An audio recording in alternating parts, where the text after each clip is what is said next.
Story with Binaca. सुनिए कहानी Binaca की जुबानी। आज मैं आपको सुना रही हूँ अरुणाचल प्रदेश की लोक कथा आर्किड के फूल।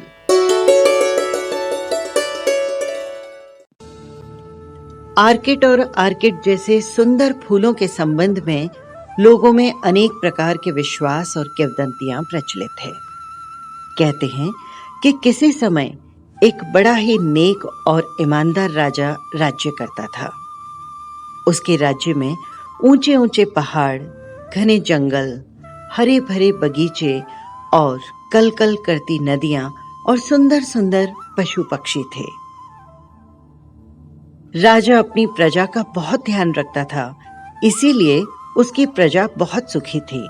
उसके राज्य में किसी भी चीज की कमी नहीं थी। किंतु राजा का परिवार बहुत छोटा सा था, एक रानी और एक राजकुमारी। राजा के कोई बेटा नहीं था, इसीलिए रानी और राज्य के महामंत्री ने राजा को सुझाव दिया कि वो दूसरा विवाह कर ले। किंतु राजा ने उनकी बात नहीं मानी। वो रानी को बहुत प्यार करता था और किसी भी कीमत पर दूसरा विवाह नहीं करना चाहता था। धीरे धीरे कई वर्ष बीत गए। राजा का जीवन बहुत सुखी था। उसकी बेटी भी अब बड़ी हो गई थी। राजकुमारी भी अपनी मां के समान ही सहृदय, कोमल और अद्वितीय सुंदरी थी। उसके रूप और सौंदर्य की चर्चा आसपास के राज्यों में होने लगी। राजा के पास अन्य राजाओं ने भी अपने राजकुमार के विवाह हेतु प्रस्ताव भेजे, लेकिन राजकुमारी अभी विवाह के इच्छुक नहीं थी। अतः राजा ने किसी भी विवाह के प्रस्ताव को स्वीकार नहीं किया। राजकुमारी का महल बहुत शानदार था। उसके महल के पीछे एक हरा भरा बगीचा था। इस बगीचे में बहुत सुंदर सुंदर वृक्ष थे, जिन पर बड़े ही स्वादिष्ट फल लगते थे। राजकुमारी प्रतिदिन प्रातःकाल अपनी सखियों के साथ महल के पीछे बगीचे में आ जाती और तेज धूप निकलने से पहले तक यहीं पर रहती। बगीचे में टहलना राजकुमारी का सबसे प्रिय शौक था। राजकुमारी के महल के बगीचे में एक बावड़ी थी। इसका पानी बहुत ही साफ और स्वादिष्ट था। महल के लोग इसी बावड़ी का पानी पीते थे। बगीचे में टहलते टहलते जब राजकुमारी थक जाती तो इसी बावड़ी की मुंडेर पर बैठकर आराम किया करती थी। एक दिन प्रातःकाल का समय था। राजकुमारी हमेशा की तरह महल के पीछे बगीचे में टहल रही थी। उसके साथ उसकी दो सखियां भी थीं। अचानक राजकुमारी को लगा कि कहीं आसपास बहुत दुर्गंध है। उसने अपनी सखियों से दुर्गंध आने की बात कही और मुंडेर पर आकर बैठ गई। मुंडेर पर बैठते ही राजकुमारी की तबीयत और खराब हो गई। कुछ ही देर में वो अचेत हो गई। राजकुमारी के अचेत होते ही दोनों सखियां घबरा गई। उन्होंने किसी तरह राजकुमारी को संभाला और उसे उठाकर महल के भीतर ले आई। राजकुमारी की एक सेविका ने राजकुमारी के अचेत होने की खबर राजा को दी। राजा उस समय दरबार में थे। जैसे ही उन्हें राजकुमारी के अचेत होने का समाचार मिला, वो राजवैद्य को लेकर राजकुमारी के महल में आ गया।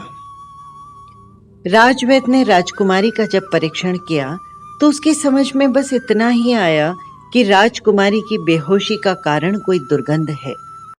राजकुमारी की सखियों ने भी राजा के सामने राजवैद्य को बताया कि राजकुमारी ने अचेत होने से पहले किसी दुर्गंध की शिकायत की थी। राजा ने ये बात मालूम होते ही अपने कई सैनिकों को बुलाया और उन्हें दुर्गंध का कारण मालूम करने के लिए राजकुमारी के बगीचे में भेज दिया। सैनिकों ने बगीचे का चप्पा चप्पा छान मारा, लेकिन उन्हें कुछ नहीं मिला। अचानक एक सैनिक की दृष्टि मरे हुए एक मोटे तगड़े अध खाए चूहे पर पड़ी। इस चूहे से हल्की हल्की दुर्गंध भी आ रही थी।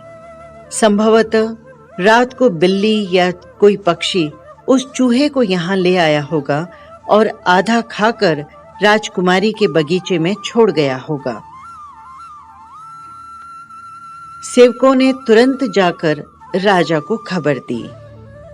राजा ने शहर के बाहर चूहे को जलाकर जमीन में गाड़ देने का हुक्म दिया और राजकुमारी के सिर पर स्नेह से हाथ फेरने लगे। दोपहर हो चुकी थी और राजकुमारी अभी तक अचेत थी। धीरे धीरे 1 सप्ताह हो गया।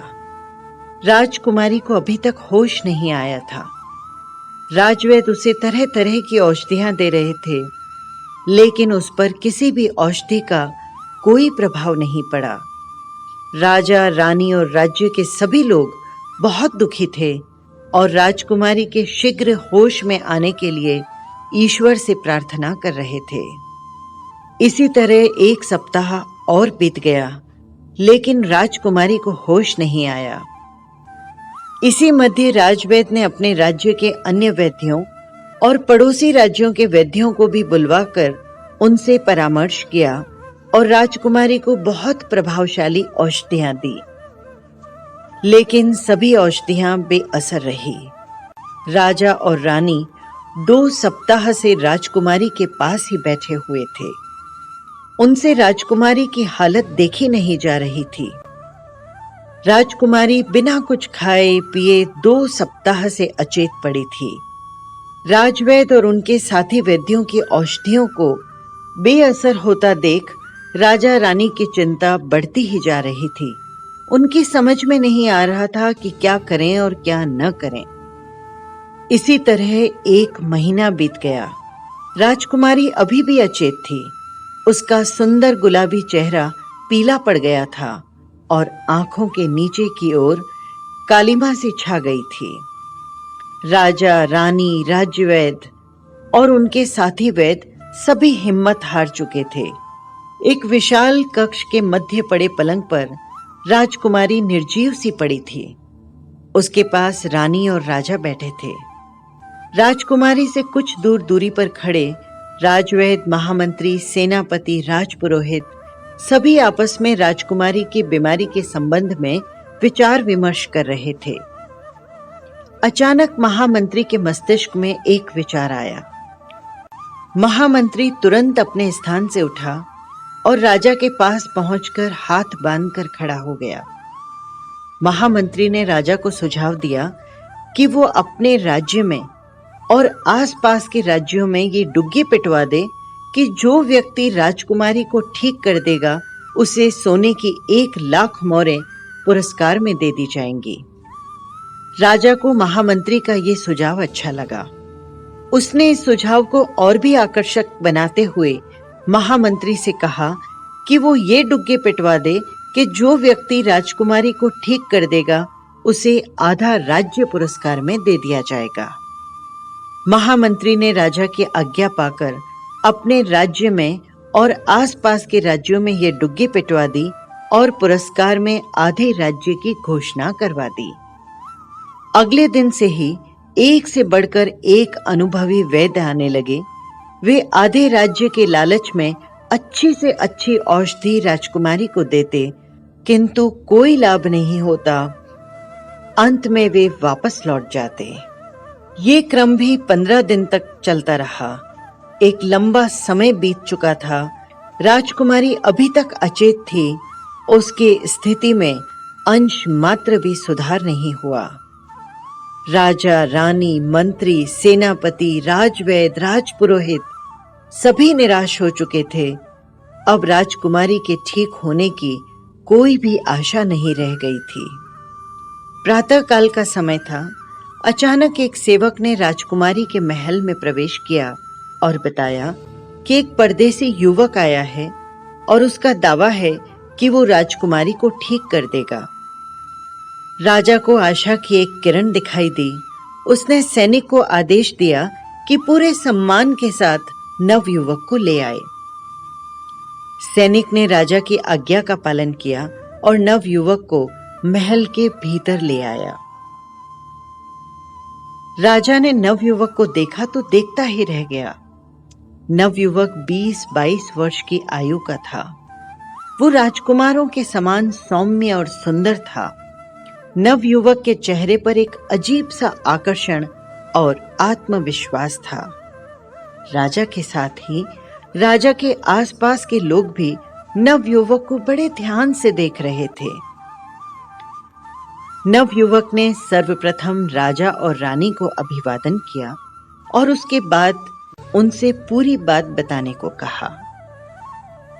राजा के स्थान पर राजकुमारी की सहेली ने नवयुवक को राजकुमारी के महल के बगीचे में घूमने और दुर्गंध आने से लेकर अचेत होने तक की कहानी सुना दी। नवयुवक पूरी बात को ध्यान से सुनता रहा। उसके बाद उसने राजकुमारी को बगीचे में ले चलने के लिए कहा। राजा ने नवयुवक से कुछ नहीं कहा। उसने राजकुमारी की सेविकाओं को आदेश दिया कि बगीचे में राजकुमारी के लिए आरामदायक बिस्तर लगा दिया जाए और फिर राजकुमारी को बगीचे में पहुंचा दिया जाए। राजा की आज्ञा का तुरंत पालन हुआ। बगीचे में शानदार बिस्तर लगा दिया गया। उसके बाद 4 सेविकाओं ने राजकुमारी को उठाकर बगीचे में पहुंचा दिया। नवयुवक ने राजकुमारी का बिस्तर एक वृक्ष के नीचे लगवाया था। बसंत के दिन थे। प्रातःकाल की हल्की हल्की धूप बहुत अच्छी लग रही थी। राजकुमारी एक वृक्ष के नीचे लगे बिस्तर पर अचेत पड़ी थी। उसके चारों ओर राजा, रानी और राज्य के अन्य लोग खड़े थे। सभी की दृष्टि नवयुवक पर गड़ी थी। नवयुवक ने अपनी दोनों आंखों को बंद करके हाथ आसमान की ओर उठाए और कुछ बुदबुदाने लगा। शायद वो ईश्वर से प्रार्थना कर रहा था। उसके बाद उसने अपने कपड़ों के भीतर से एक बांसुरी निकाली और बजाने लगा। बांसुरी की आवाज में दैवीय आनंद था। उसकी आवाज में एक ऐसा जादू था कि सभी खो गए। अचानक एक चमत्कार हुआ। राजकुमारी जिस वृक्ष के नीचे लेटी थी वो सुगंधित फूलों से भर उठा और उसके फूल राजकुमारी पर गिरने लगे। अब नवयुवक बगीचे में घूम घूम कर बांसुरी बजाने लगा। वो बांसुरी बजाते हुए जिस भी वृक्ष के नीचे से गुजरता वो वृक्ष फूलों से लद जाता। इसी समय राजकुमारी को होश आ गया। वो उठकर बैठ गई और बगीचे में चारों ओर फैले हुए फूलों को आश्चर्य से देखने लगी। इससे पहले राजकुमारी या किसी ने भी इस तरह के फूल नहीं देखे थे। राजा, रानी और राज्य के सभी लोग खुश हो गए। वे राजकुमारी के हालचाल पूछने लगे और नवयुवक को तो जैसे कुछ देर के लिए भूल ही गए।